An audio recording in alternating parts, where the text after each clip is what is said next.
우리 하나님께서는 고린도 10장 13절의 말씀 보니까 우리가 감당할 시험 밖에는 당한 것이 없나니 또한 하나님께서 우리에게 피할 길을 열어서 능히 감당하게 하시느니라 그랬습니다.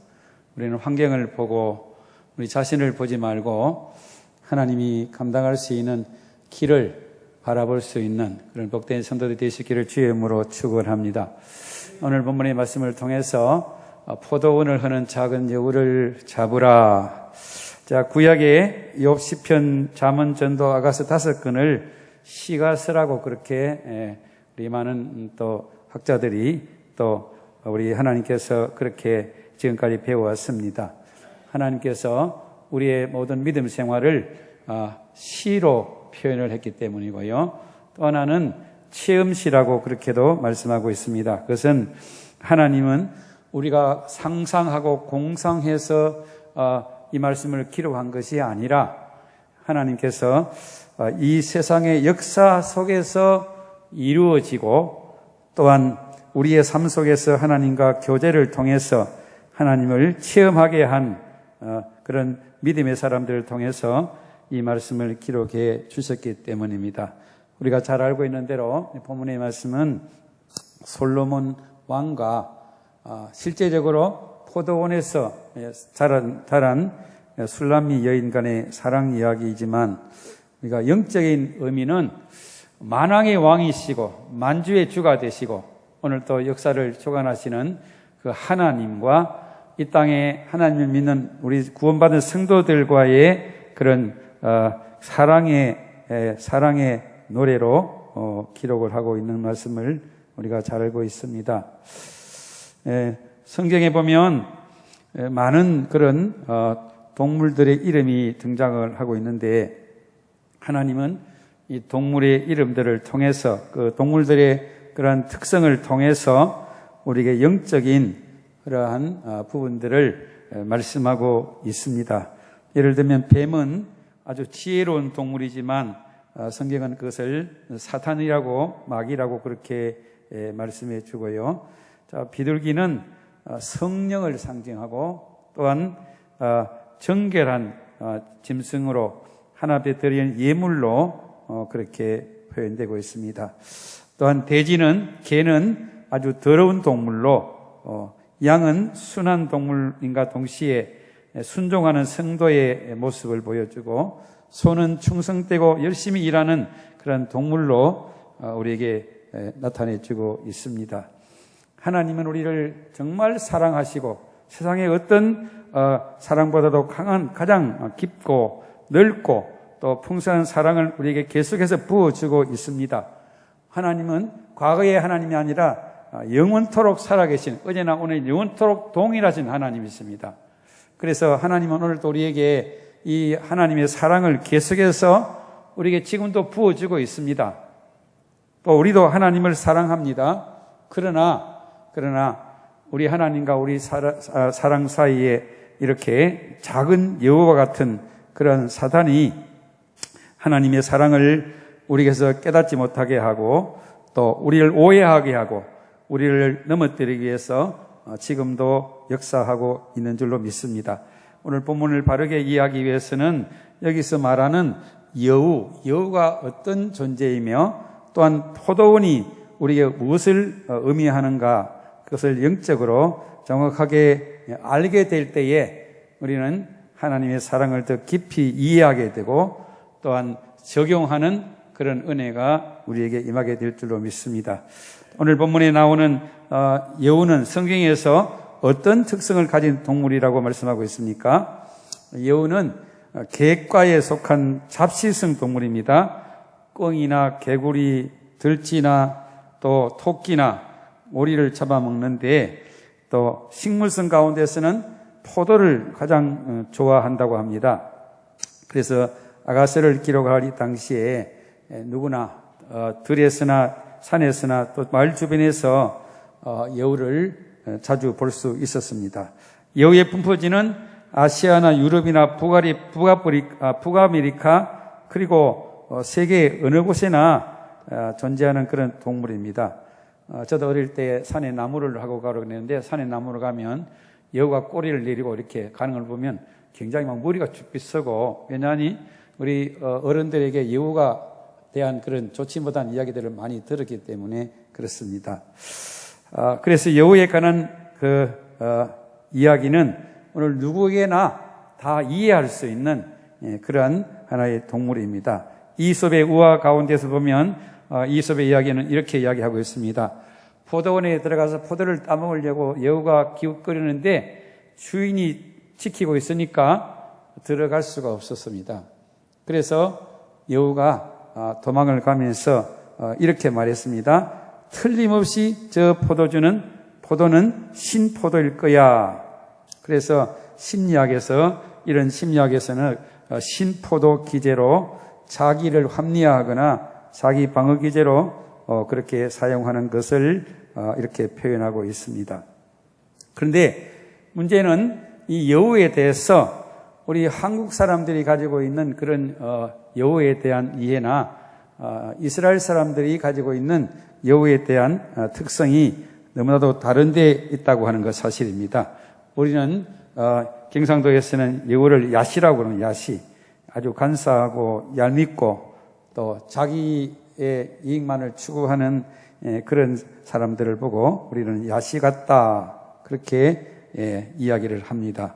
그런데 이스라엘 나라에서는 우리와 완전히 다른 그런 여우에 대해서 그들은 그렇게 다른 개념을 가지고 있습니다. 그래서 오늘 이 여우라고 하는, 본문에 나오는 여우라고 하는 원문의 단어를 보면 수알이라고 그렇게 기록하고 있는데, 사전에 찾아보면요, 머릿속이 텅 비고 어리석고 무지한 그런 동물로 성경은 말씀하고 있는 것을 볼 수 있습니다. 그것은 누가복음 9장의 말씀을 보면 예수님께서 길을 가고 있는데 어떤 사람이 나도 예수님 따라가겠습니다, 그렇게 이야기할 때에 예수님은 할렐루야 따라오너라 그렇게 말씀하지 아니하시고 이런 말씀을 하셨어요. 누가복음 9장 58절을 우리 같이 한번 읽어보겠습니다. 예수께서 이르시되 여우도 굴이 있고 공중에 새도 집이 있으되 인자는 머리 둘 곳이 없도다 하시고 그랬습니다. 아마 이 사람은 예수님을 따라가는 목적이 예수님 따라가면 인기도 없고 또 명예도 없고 또 모든 것에 형통할 것이라고 하는 그런 마음속의 생각을 가지고 지금 예수님을 따라가겠다고 하는 것입니다. 그러나 우리 마음을 알고 계시는 예수님이 그 마음속에 그런 생각을 가지고 예수님을 따라오겠다는 이 사람에게 예수님은 여우도 굴이 있고 공중에 새도 집이 있으되 인자는 머리 둘 곳이 없도다, 그렇게 말씀하신 것은 예수님을 우리가 따라가는 길은 결코 그렇게 좋은 길이 아니고 영광의 길이 아니고 그것은 많은 어려움과 고난이 따라온다고 하는 것을 말씀하고 있는 것입니다. 또한 예수님은 헤롯 왕을 여우에다가 비유하고 있습니다. 누가복음 13장 31절 32절은 이렇게 말씀합니다. 곧 그때에 어떤 바리새인이 나와서 이르되 나가서 여기를 떠나소서 헤롯이 당신을 죽이려 하나이다. 이르시되 너희는 가서 저 여우에게 이르되 오늘과 내일은 내가 귀신을 쫓아내며 병을 고치다가 제3일에 완전하여 지리라. 자, 예수님은 이 헤롯, 이 당시에 헤롯은 헤롯 안티파스를 말하고 있습니다. 성경에 보면 헤롯이라는 말이 많이 나오는데 그런데 똑같은 헤롯은 아니고요, 그 아들과 또 여러 이름들이 나오고 있는데 아주 출세와 성공을 위해서는 수단과 방법을 가지 않고 온갖 간사하고 잔인하고 포악한 이 헤롯 안티파스에 대해서 예수님은 여우와 같다, 그렇게 말씀하고 있는 것입니다. 그렇습니다. 여우는 아주 나쁜 짐승 중에 하나입니다. 그리고 이스라엘 백성들이 가장 성경탐으로 아끼고 또 자녀들을 교훈하는 미시나라고 하는 책을 보면 이렇게 이야기하고 있습니다. 사자의 꼬리가 될지언정 여우의 머리는 되지 말라. 이스라엘 백성들이 가지고 있는 여우에 대해서는 아주 이렇게 나쁜 것으로 표현을 하고 있다는 말씀입니다. 그러면 이 작은 여우는 왜 포도원을 하려고 할까요? 자, 이스라엘 나라에는 포도가 주산물입니다. 성경에 많이 등장하는 그런 과일들을 보면 포도와 무화과가 언제나 짝을 이루어서 우리에게 기록하고 있는 것을 볼 수 있습니다. 이스라엘 나라에서는 어디에서나 쉽게 볼 수 있는 것이 바로 포도와 무화과이기 때문에 그렇습니다. 오늘 본문에 나오는 술람미 여인은 실제적으로 포도원에서 얼굴이 새까맣고 포도원에서 열심히 일하는 그런 처녀였습니다. 그렇기 때문에 이 포도원을 하는 여우에 대해서 누구보다도 잘 알고 있었던 것입니다. 이스라엘의 포도원은 우기와 건기가 있는데 우기는 비가 계속 내리거나 아니면 날이 흐린 날씨고요. 그 다음에 건기는 비가 오지 않아서 땅이 갈라지고 또 식물들이 정말 말라 들어가는 그런 두 가지의 기후를 가지고 있습니다. 그래서 이 우기 때는 담이나 또 그 밖에 울타리를 아주 잘 관리를 해야 포도원을 지킬 수 있고요. 그리고 건기가 되면 땅이 바짝 말라버리기 때문에 식물들이 이 나무들이 이렇게 성장하거나 열매를 맺는데 너무 어렵고 힘듭니다. 그런데 이 작은 여우가 드나들면서 포도원에 꽃을 따기도 하고 흔들기도 하고 또 열매를 먹으려고 계속해서 이 포도원을 들어왔다 나갔다 하기 때문에 오늘 이 포도원을 관리하는 이 농부로서는 골치 아픈 동물입니다. 그리고 이 동물은 아주 작은 여우이기 때문에 참으로 이것을 지킨다는 것이 쉽지가 않습니다. 이 여우가 노리는 그러면 포도원은 무엇을 우리에게 의미하고 있느냐? 포도원은 우리의 교회입니다. 교회. 그리고 우리의 가정이고 우리의 마음을 포도원이라고 그렇게 오늘 본문은 우리에게 말씀해 주고 있습니다. 성경에 보면 포도주는 기쁨과 행복을 가져다 주는 것을 상징하고 있습니다. 우리 예수님께서 이 땅에 오신 목적이 이 포도원 되는 우리의 가정과 또 교회와 우리에게 하나님의 기쁨을 회복시켜 주시기 위해서 예수님은 이 세상에 오신 것입니다. 그래서 예수님께서 공생애 이전에 가나의 혼인잔치에 참여하셔서 물로 포도주로 만들어 주셔서 이 잔치가 아주 기쁨의 잔치로 예수님께서 축복해 주셨고요. 그리고 요한복음 15장에 보면 다락방 강화를 통해서 마지막 제자들에게 교훈을 주실 때에 나는 포도나무요 너희는 가지니. 가진 우리가 포도나무에 붙었을 때 많은 열매를 맺고 기쁨을 누리게 될 것을 말씀하시고 마지막 십자가에 지시기 전에도 제자들과 이 다락방에서 성만찬을 하실 때에도 이 잔을 받아 먹으라. 이 잔은 너희의 피 곧 언약의 피니라. 자, 예수님이 십자가에서 이제 못 박혀 죽으심으로 이 포도주는 영적으로 우리에게 하나님께서 우리에게 기쁨을 주는 예수님의 십자가를 통해서 우리에게 주실 그 기쁨을 상징하는 그런 말씀들입니다. 그래서 예수님이 이 세상에 오신 것은 우리에게 영적인 포도원을 우리에게 주셔서 이 포도원을 통해서 우리가 하나님이 주시는 놀라운 그 기쁨과 또 평안과 또 하나님이 주시는 놀라운 우리가 복을 주시기 위해서 예수님은 십자가를 지신 줄로 믿습니다. 그래서 우리는 그 예수님을 통해서 이 땅의 나그네 삶, 수고와 슬픔뿐이고 눈물과 탄식뿐인 이 땅 가운데서도 오늘 우리가 교회를 통해서 우리 가정을 통해서 우리 마음속에 하나님이 주시는 하늘의 기쁨을 우리가 누리며 살아가는 그것이 믿음 생활입니다. 우리가 구원받았다고 하면 정말 우리 마음속에 기쁨이 있어야 되잖아요. 기쁨이. 예수 믿는 기쁨, 구원의 기쁨이 우리에게 있어야 되지 않겠습니까? 세상의 것은 다 없어지고 다 사라지고 다 지나갈 것이지만은 우리에게 주신 하나님의 기쁨이 우리 속에 넘쳐나는 것이 우리가 구원받은 사람의 주신 복입니다. 하나님 앞에서 이 마귀 사탄은 어떻게 하든지 이 기쁨을 빼앗아가기 위해서 오늘 또 역사하고 있는 것입니다. 우리가 오늘 솔로몬이 오늘 말씀해 보면 작은 여우라, 작은 여우. 이것은 이 까탄이라고 하는 단어는요, 아주 어린 여우를 말하고요. 그리고 아주 보잘것없는 그러한 것을 여기 까탄이라고 하는 단어를 쓰고 있는 것을 볼 수 있습니다.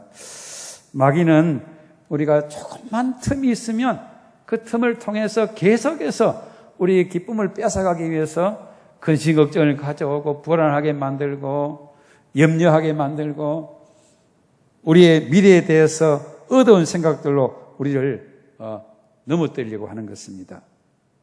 그래서 우리는 이 작은 여우를 잡아야 합니다. 그 작은 여우에게 틈을 주면 안 됩니다.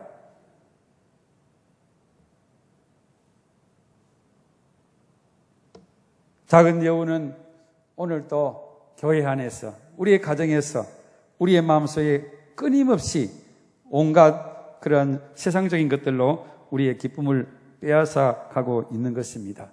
저희 동기들이 전국에 또 온 세계 곳곳에 많은 선교사들이 나가 있는데 201명에서 어떤 데는 203명 됐다가 그렇게 카톡을 하고 있는데 정말 뭐 까똑까똑 목사가 시끄러워요. 몸을 해놓지 않으면 스트레스를 받을 정도로 그렇게 많은 분들이 참여하고 있는데 그제 어떤 목사님이 올린 카톡에 보니까 어느 게 목사님이 이렇게 봉삼주래, 봉삼이라는데 그 술에다 담가서 먹으면 여러 가지 우리 건강에 좋다고 하는데 그 봉삼주를 자기 전에 조금씩 마시다가 세상에 목사님이 그 알코올 중독에 빠졌다고 하는 그런 기사를 올린 걸 봤습니다. 그 목사님이 뭐 그거 마셔갖고 뭐 취하려고 먹었겠습니까? 우리는 아주 작고 아이고 이 정도면 뭐 예수 믿는 사람이 이 정도면 괜찮지. 그런 정말 우리가 마귀는 아주 작은 것 가지고 우리를 계속해서 시험하고 유혹하고 넘어뜨리려고 하는 것입니다. 그래서 우리는 언제나 깨어 있어야 되는 것입니다. 여러분, 깨어 있는 사람과 잠자는 사람의 차이는 어디에 있습니까? 잠자는 사람과 죽은 사람 차이는 어디 있습니까? 죽은 사람은 아무리 흔들어도 안 일어납니다. 그러나 잠자는 사람은 옆에 와서 우리가 누가 흔들어도 벌떡 일어나는 것입니다. 오늘 이스라엘 나라가 무너진 것은 대단한 것이 아니라 큰 것이 아니라 그들이 작은 여우를 잡지 못해서 결국은 이스라엘이 멸망하게 되었다고 말합니다. 에스겔서 13장 4절 5절의 말씀 보면 이스라엘의 너희 선지자들은 항무지에 있지도 아니하였으며 이스라엘 족속을 위하여 여호와의 날의 전쟁에서 견디게 하려고 성벽을 수축하지 아니하였느니라 그랬습니다. 너희 선지자들이 황무지에 있지도 아니했다. 황무지는 힘들고 어려우니까 그냥 포기하고 양들이 죽어가든 살든 거기에는 관심이 없는 그런 잘못된 거짓된 선지자들 또 하나님의 날의 전쟁에서 견디게 하려고 성벽을 수축하지 아니하였느니라 그랬습니다. 이스라엘은 성곽 문화고 성의 문화라고 그렇게 학자들은 많이 이야기하고 있습니다. 하나님께서 성막을 지을 때도 모세에게 밖에서 안에 볼 수 없도록 그 높이가 한 2m 높이 그 막이 그렇게 돼 있지 않습니까? 그리고 문은 하나밖에 없어요. 문이 너무 커요.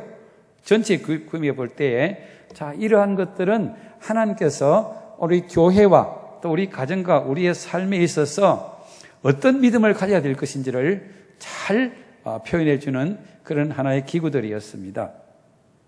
그래서 이스라엘 사람들은 이 하나님께서 말씀하신 문화들을 잘 관리할 때에 그들이 복을 받았고 하나님께서 그들과 함께 주셨던 것입니다. 그런데 이것을 소홀히 하고 작은 것이라고 대수롭게 생각하지 아니하다가 결국은 그들이 망하게 된 것입니다.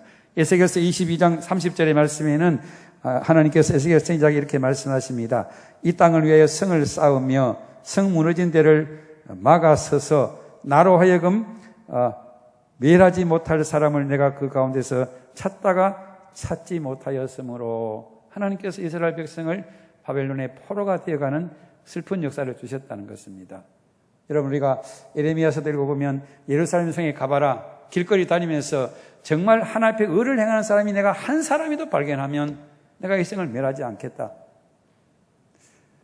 우리 기독교에 있어서 왜 나라가 중요합니까? 왜 교회가 중요합니까? 우리가 이런 작은 여우를 찾지 못하면 나라도 망할 수밖에 없고 교회도 무너질 수밖에 없고 우리의 가정도 우리의 믿음도 무너질 수밖에 없기 때문에 우리는 작은 것이라고 소홀히 하는 그런 믿음이 되어서는 안 됩니다. 그래도 김행성 목사님 100세가 교수님, 연세대 교수님 100세가 되어 나오시고 젊은 아이들 앞에 불러놓고 강연하시는데 그분이 그렇게 말씀하시더라고요. 자기가 지금까지 대학에서 학생들을 가르치고 많은 교수들과 같이 생활했지만 자기를 위해서 사는 사람은 끝이 없더라. 남을 위해서 사는 것만이 진정한 행복이고 또 마지막에 사람들이 진짜 자기를 위해서 사는 사람들은 찾아온 사람이 없더라. 그러나 정말 나라를 위해서 또 다른 사람을 위해서 사는 사람들에게는 사람들이 마지막에 찾아와서 수고하셨습니다. 감사합니다. 고맙습니다. 그것이 진정한 인생의 행복이라고 그렇게 강의하는 것을 들으면서 정말 제가 참 은혜를 받았어요. 여러분, 그렇습니다. 우리는 정말 국가가 우리에게 중요합니다. 국가에 어떻게 되든지 말든지 내 사업이나 잘 되고 내 가정이 잘 되면 되지, 그것은 믿음의 생각이 아닙니다. 우리는 이 나라를 정말 허물고 이 나라를 무너뜨리는 그런 악한 자들에 대해서 우리가 방관해서는 안 됩니다. 기도해야 되고 또 우리가 할 수 있는 부분에서 최선을 다해서 이 나라를 허물고 정말 우리 가정을 허무는 이 작은 여우를 반드시 잡아야 하는 것입니다. 예루살렘도 성을 쌓았습니다. 왜 성을 쌓습니까? 성이 있다고 해서 예루살렘이 그대로 지탱되는 건 아닙니다. 그것은 하나님께서 영적으로 하나님께서 그들을 지켜주셔야 한다고 하는 것을 보여주기 위한 것이고, 하늘나라도 요한계시록에 보니까 성곽으로 둘러싸여 있어요. 하늘나라도 성이 있습니다. 그것은 오늘 우리에게 무엇을 말씀해 주고 있습니까? 우리에게는 교회도 영적인 울타리가 필요합니다. 교회가 여러분 영적인 울타리가 무너지면 세상이나 교회나 다를 바가 어디 있겠습니까? 서구 교회들이 무너진 이유 가운데 하나가 뭐지요? 세상에 젊은이들 와서 여기 와서 그냥 유행가도 부르고 마음대로 노래하고 그냥 교회 와서 그래라 해보니까 별로 재미가 없는 거예요. 술집에 가서 하는 게 재미가 있지, 교회 와서 경건한 교회 와서 기타 치고 세상 유행가 불러보니까 재미가 없으니까 다시 떠나버린 것입니다. 여러분, 우리가 정말 교회가 교회되는 것은 교회의 영적 울타리를 지켜야 됩니다. 이 울타리를 지켜서 작은 여우를 잡기 위해서 깨어서 기도하는 사람들이 우리에게 일어나야 하는 것입니다. 그래서 느헤미야서를 보면 산발락과 도비아와 많은 사람들이 예루살렘의 성벽이 건축되어 가는 것을 보면서 그들이 어떻게 하든 이것을 무너뜨리기 위해서 온갖 계율과 온갖 방법을 다 동원하지 않습니까? 느헤미야는 참으로 예루살렘 성벽이 문을 열었다는 소식을 들었을 때 금식하면서 기도하면서 그가 왕에게 이야기해서 왕이 그를 이곳에 이렇게 그들을 이렇게 총리로 세워서 이 느헤미야가 돌아와서 성을 건축할 때에 이 많은 사람들이 이것을 방해한 사람들이 있었습니다. 느헤미야 4장 1절 3절에 보니까 산발라시 우리가 성을 건축한다 함을 듣고 크게 분노하여 유다 사람을 비웃으며 자기 형제들과 사마리아 군대 앞에서 일러 말하되 이 미약한 유다 사람들이 하는 일이 무엇인가? 스스로 경고하려는가? 제사를 드리려는가? 하루의 일을 마치려는가? 불탄 돌을 흙덩이에서 다시 일으키려는가? 하고 암몬 사람 도비아가 곁에 있다가 이르되 그들이 건축하는 돌 성벽은 여우가 올라가도 무너지리라. 자, 이 사탄의 불을 잡혀 있는 산발락과 도비아가요, 예루살렘의 성벽 건축이 우리가 세상적으로 볼 때는 그게 뭐 대단하겠습니까? 그런데 그들이 그렇게 반대하고 방해한 것은 결국은 성벽이 완공되고 거기에 지키는 사람들이 들어오면 자기들이 마음대로 할 수 없기 때문에, 그래서 그들은 그렇게 길을 쓰고 그것을 방해한 것입니다. 우리가 성경의 욥기서를 보면 욥은 동방에서 가장 정말 하나님을 잘 믿고 순전하고 정직하고 하나님이 인정받는 그런 믿음의 사람이었습니다. 욥의 가정을 들여다보면 그들은 하나님 앞에서 죄를 짓지 않기 위해서 자녀들이 모여가지고 함께 이렇게 생일잔치하고 나면 그들을 불러가지고 하나님 앞에 번제를 드리고 그들을 위해서 하나님 앞에 예배를 드렸던 정말 그런 아름답고 복된 가정이었습니다. 재물도 많았고 그는 모든 사람들에게 정말 인정받고 존경받는 사람이었지만은 이 마귀가, 사탄이 욥을 무너뜨리기 위해서 그동안에 많이 역사를 했지만 하나님이 욥을 가정을 지켜주셨기 때문에 욥이 그런 복을 받은 것입니다. 그런데 이 사탄 원수 마귀가 찾아와서 욥에게 하나님 앞에 욥이 하나님을 원망하도록 만들기 위해서 그는 하나님의 허락을 받아서 아들, 딸이 다 죽고 또 양떼, 소떼 다 죽고 자기 몸에 병까지 들었습니다. 심지어는 자기 아내까지도 당신이 그래도 하나님 믿겠느냐, 요구하고 죽으라, 죽어. 그때 욥이 하나님 앞에 어리석은 여자와 같다. 내가 하나님께 받았으니 하나님께 또 하나님께서 가져가실 수 있지 않겠느냐. 감사하고 예배드리고 하나님 앞에 그는 믿음으로 그것을 이겨서 갑절의 복을 받았습니다. 그런데 하나님은 오늘 이 욥기서를 통해서 영적인 세계의 눈을 열어주셨습니다. 욥기서 1장 9절 10절의 말씀을 보면 이렇게 말씀하고 있습니다. 사단이 여호와께 대답하여 이르되 욥이 까닭없이 하나님을 경외하리이까 주께서 그와 그의 집과 그의 모든 소유물을 울타리로 두르심이 아니니까. 사단이 욥을 시험에 넘어뜨리려고 그동안에 얼마나 많이 온갖 그런 것으로 노렸지만은 하나님이 울타리가 딱 떼어주시니까 손을 대지 못했다는 거예요. 사랑하는 성도 여러분, 우리가 이 말씀을 통해서 우리가 얼마나 복을 많이 받고 있는지 우선 그것을 볼 수 있어야 됩니다. 지금도 내 가정이 평안을 누리고 있고 교회가 평안하고 또 우리 마음이 하나님의 기쁨이 있다고 하면 하나님께 감사할 수 있기를 바랍니다. 하나님이 지켜주셔야만 되는 것이지 우리가 아무리 노력하고 애를 쓰고 밤새 잠을 안 자고 우리가 애쓴다고 할지라도 하나님이 울타리가 되어주지 아니하시면 우리는 무너질 수밖에 없다는 사실을 우리가 알아야 되는 것입니다. 이것을 아는 것이 믿음입니다. 이것을 알 때 우리는 더 겸손해질 수 있고 더 하나님께 가까이 나갈 수밖에 없고 우리가 예배를 소홀히 할 수가 없는 것입니다. 예배는 우리가 생명이라고 말하지 않습니까? 예배는 정말 생명입니다.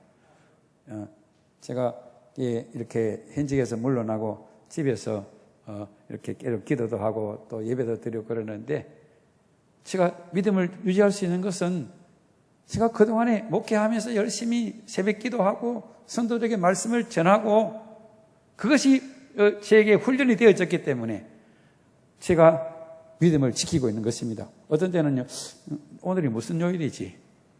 목회할 때는요, 월요일 날은 좀 쉬면서 기도하고 준비한 날이고 화요일부터 신방하고 뭐 그냥 일정 잡아가지고 막 정신없이 했습니다. 하나님이 지켜주지 않으면 여러분 우리의 믿음 생활은 할 수도 없고 되지도 않고 우리는 마귀에게 놀아날 수밖에 없는 것입니다. 그래서 우리의 믿음은 영적인 전쟁터에 있습니다. 시편 127편 1절 2절 말씀은 이렇게 말씀하고 있습니다. 여호와께서 집을 세우지 아니하시면 세우는 자의 수고가 헛되며 여호와께서 성을 지키지 아니하시면 파수꾼이 깨어있음이 헛되도다. 너희가 일찍 일어나고 늦게 누우며 수고의 떡을 먹음이 헛되도다. 그러므로 여호와께서 그의 사랑하는 자에게 잠을 주시는 도다. 할렐루야. 자, 오늘 우리는 본분에 충실하셔야 됩니다. 제가 나가는 교회가 안산에 안산에 예성교회라고 한 20명 출석 정도 되는데, 그게 제가 우리 집사람은 여기 빛나게 큰 교회 나가는데, 제가 거기 나가서 한번 생각해 보니까 마음이 편하지 않아요. 합동적 목사가 다른 교단에 가서 예배 드린다는 것도 좀 그렇고, 그리고 내가 하나님 앞에 작은 교회도 좀 힘이 되어 있으면 좋겠다. 힘 되는 게 하나도 없습니다. 될 것도 없습니다. 하지만 그럼에도 자리 한 자리라도 달아주는 거지. 제가 개척교회 해봤기 때문에 그 심정은 알잖아요. 그래서 그 교회를 나가고 있는데, 교회가 어려우니까 사모님이 이렇게 평일날은 아이들 가르치는데 이렇게 좀 도와주시고 그러는데, 제가 그 모습을 보면서 참 마음이 안타까운 것은, 저러면 안 되는데, 아무리 어렵고 힘들어도 개척교회 하시는 목사님들이 하나님 앞에 목숨을 걸고, 죽어도 하나님, 살아도 하나님, 먹고 사는 것도 하나님 책임져 줄 줄 믿고 해야 되는데, 요즘 젊은 목회자들이 그런 영성이 없는 것 같아요. 그래서 제가 기도를 하고 있어요. 하나님, 사모님에게 은혜를 주셔서, 사모님 은혜 주셔서. 힘들고 어렵습니다. 당장 먹을 거, 입을 거 걱정될 수밖에 없어요. 그러나 하나님 앞에 사모로 부름을 받았다고 하면 신방하고 기도하고 전도하는 그 일에 올인을 해야 되죠. 사실 제가 어려우니까 말을 못해요. 대놓고 목사님의 사모님에게 제가 말은 할 수 없지만은, 하나님 앞에 제가 기도하면서, 하나님, 사모님이 힘들지만은 정말 목회에 전념할 수 있는 그런 교회가 되면 좋겠다. 안타까운 그런 마음들이 있고, 또 제가 잘 아는 어떤 여전사님, 우리 다른 여전사님, 저와 같이 기도하는 여전사님 계시는데, 그 여전사님 동생도 지금 서울에서 이렇게 목회가 지금 많이 어려우니까 학교에 교사로 나가고 있는데, 그거 하니까 생활비는 좀 도움이 될지 모르지만, 제가 보기에는 저거는 아닌데 그런 생각이 들어요.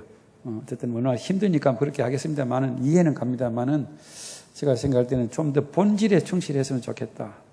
그런 안타까운 마음들이 있습니다. 어쨌든 우리는요, 하나님이 도와주셔야 됩니다. 하나님이 도와주지 않으면 우리는 이 세상을 이겨나갈 힘이 없습니다. 우리에게 능력도 없습니다. 하나님 앞에 코로나가 우연히 온 것이라는 제가 생각하지 않습니다.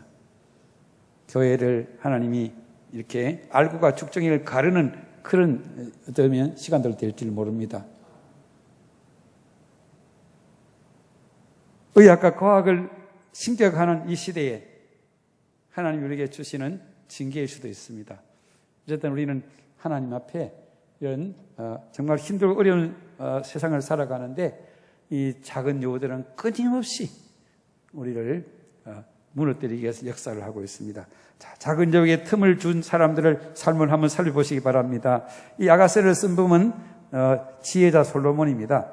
잠문과 전도 아가새를 솔로몬이 노년에 아마 기록한 것으로, 자기가 처음에 예수님을 정말 뜨겁게 사랑했고 잘 믿어서 1000번제를 드리고 하나님의 지혜와 명철함을 얻어서 엄청난 복을 받아 누렸는데, 제가 솔로몬에 대해서 읽을 때마다 솔로몬이 그때에 이런 하나님의 은혜를 가지고 주위에 있는 나라들에게 복음을 전했더라면 얼마나 좋았을까? 얼마나 좋았을까?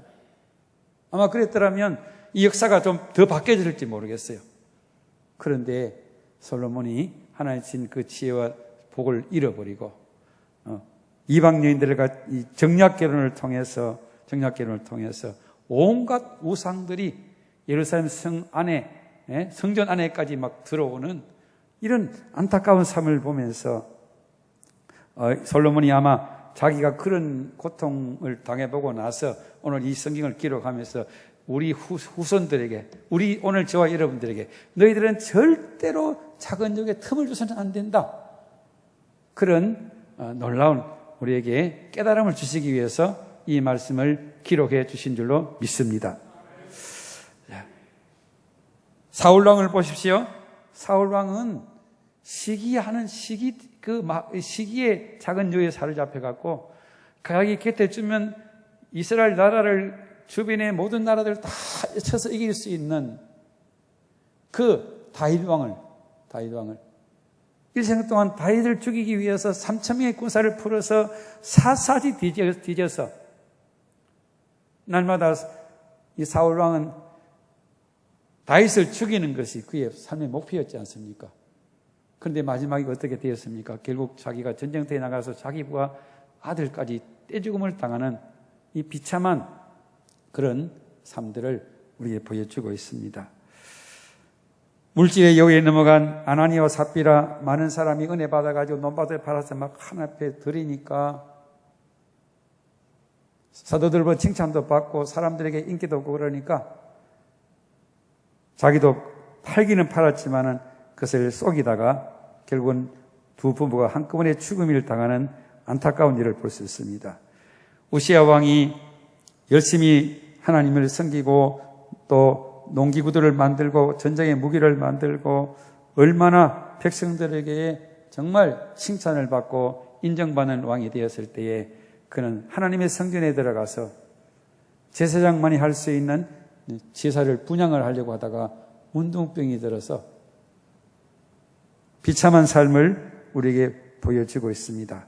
성경에 보면 많은 그런 믿음의 사람들이 출발은 잘했지만 또 한때는 정말 하나님의 마음에 기쁨을 주는 그런 삶을 살았지만은 이 작은 여우 한 마리를 잡지 못해서 모든 삶이 무너지는 안타까운 역사를 우리는 알고 있습니다. 고린도 교회가 너무 많은 은사를 받았지만은 분파의 작은 여우에 붙잡혀서 교회가 당파가 나누어져서 말로 다 할 수 없는 그런 고통을 당했습니다. 그래서 고린도전서 10장 11절 12절에 보니까 그들에게 일어난 이런 일은 본보기가 되고 말세를 만난 우리를 깨우치기 위하여 기록되었느니라. 그런즉 선질로 생각하는 자는 넘어질까 조심하라 그랬습니다. 우리는 매일매일의 삶 속에서 순간순간 하나님 앞에 이 작은 여우가 우리 교회와 우리 가정의 내 마음속에 들어오지 못하도록 우리는 작은 여우를 잡을 수 있기를 바랍니다. 작은 여우를 어떻게 잡을 수 있습니까? 우리의 힘으로는, 우리의 능력과 지혜로는 이 마귀를 이겨낼 수가 없습니다. 어떤 노력으로도 우리가 잡을 수가 없습니다. 하나님께서 우리에게 작은 여우를 잡을 수 있는 방법을 가르쳐 주셨는데 그것이 바로 예수님을 믿음으로 말미암아 우리가 마귀를 잡을 수 있는 것입니다. 사도 요한은 요한일서 3장 8절에 죄를 지는 자마다 마귀에게 속하나니 마귀는 처음부터 범죄함이니라. 하나님의 아들이 나타나신 것은 마귀의 일을 멸하려 하심이니라 그랬습니다. 마귀를 우리가 잡을 수 있는 것은 오직 예수님을 의지하는 것입니다. 또한 하나님의 말씀을 순종할 때에 우리는 마귀를 잡을 수가 있는 줄로 믿습니다. 예수님께서 이 세상에 오셨을 때에 주위에 있는 많은 사람들 가는 곳마다 악한 사단 마귀들이 예수님을 시험에 빠뜨리고 예수님을 무너뜨리기 위해서 역사를 했습니다. 그렇지만 예수님은 한 번도 마귀에게 틈을 주지 않았습니다.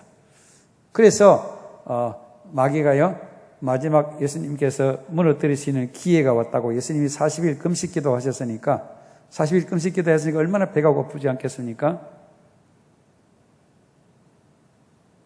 예수님이 40일 금식기도 하신 후에 마귀가 찾아와서 예수님에게 돌로 떡덩이가 되어 먹게 해라.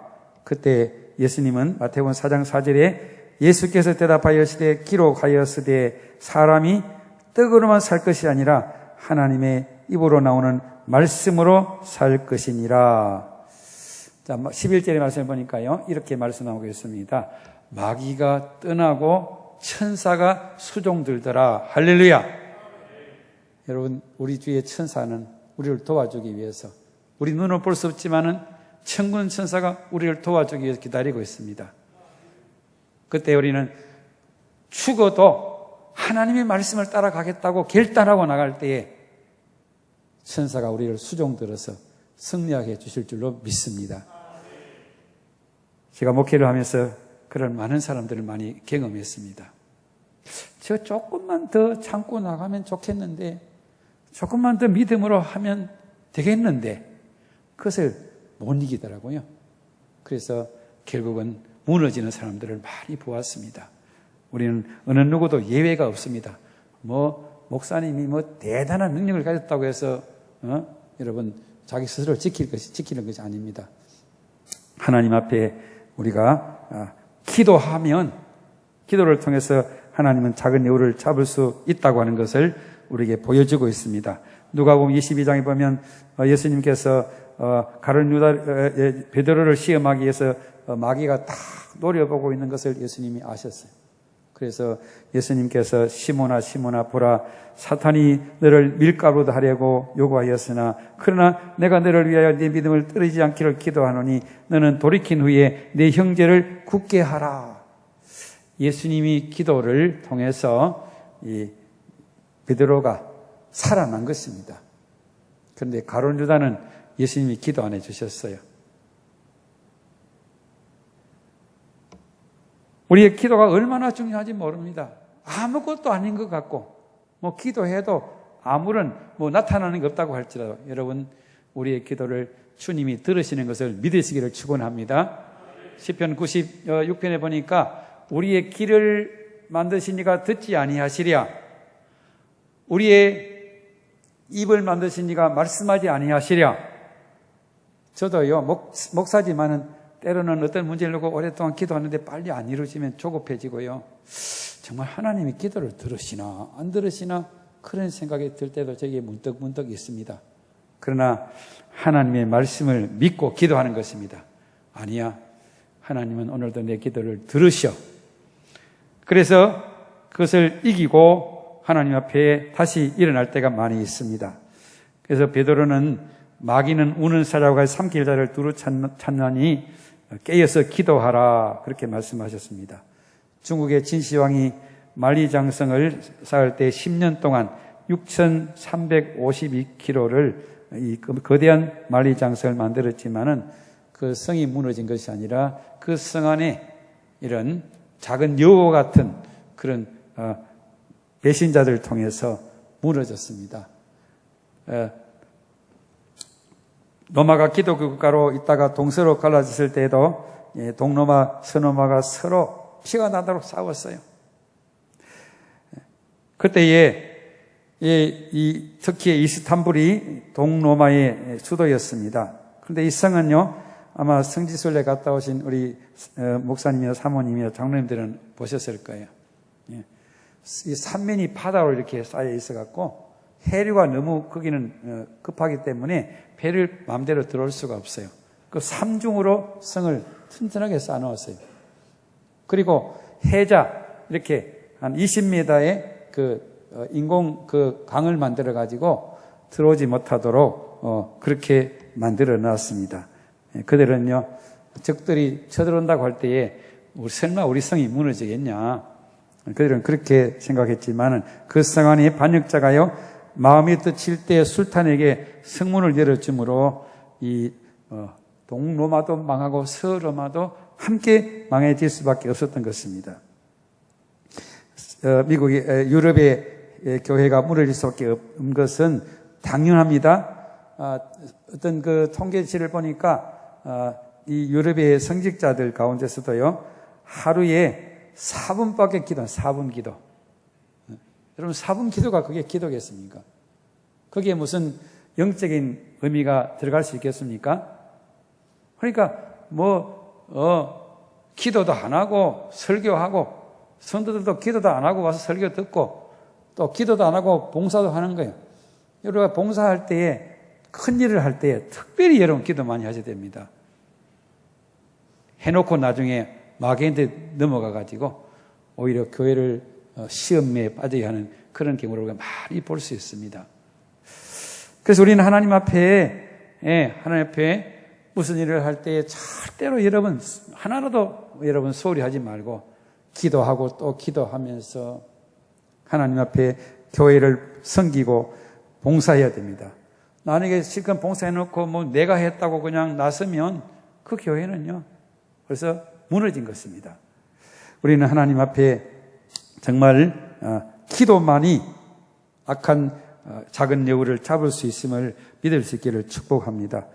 어떤 기록에 보니까 우리나라가 세계 10대 개신교 국가 중에 10이고 경제적으로도 11위, 12위를 왔다 갔다 하는데 여러분 이게 어떻게 가능한 것입니까?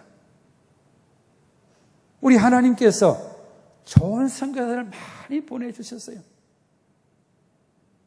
그 귀한 선교사님들, 그냥 의대를 수석 졸업하신 그런 귀한 분들이 이 나라에 와서 눈물과 땀을 흘려가면서 기도하면서 이 나라를 세워주셔서 우리가 이런 복을 누리고 있는 것입니다. 그렇기 때문에 여러분, 우리가 오늘 정말 이 시대에 가장 우리에게 중요한 것은 이 작은 여우가 우리 교회와 내 가정과 내 삶에 들어오지 못하도록 우리가 겸손하게 잘 기도하는 그런 우리 교회가 되고 또 우리의 가정이 되고 우리의 삶이 될 수 있도록 기도하시기를 축복합니다. 저는 동성교회 제가 이제 이렇게 떠나와서 있지만은 새벽마다 기도하는 것이, 하나님, 동성교회가 작은 교회지만 필라델비아 서문학 교회와 같이 하나님께 칭찬 들을 수 있는 교회가 되기를 원합니다. 하나님, 목사님을 축복해 주시고 성도들이 정말 세상을 따라가지 않고 세속적인 그런 가치관이나 그런 우리가 마음을 가지지 않고 신실하게 주님을 따라가는 제자들이 되어서 하나님이 주님 앞에 설 때에 칭찬받는 그런 교회가 될 수 있도록 기도하고 있습니다. 사랑하는 안양북부교회 사랑하는 성도님 여러분, 오늘 우리가 이 말씀을 우리 마음판에 새겨서 우리가 주님 앞에 설 그 순간까지 끊임없이 우리는 우리의 삶 속에서 작은 여우를 잡아서 정말로 이 북부교회를 통해서 이곳에 살아온 많은 사람이 정말 하나님이 주시는, 세상이 주는 기쁨이 하나님이 주시는 기쁨과 평안을 누리고 복을 받고 우리의 가정과 자녀들과 우리의 삶이 그런 풍성한 삶을 살아갈 수 있기를 주의 이름으로 축원합니다. 기도하겠습니다. 살아계신 하나님,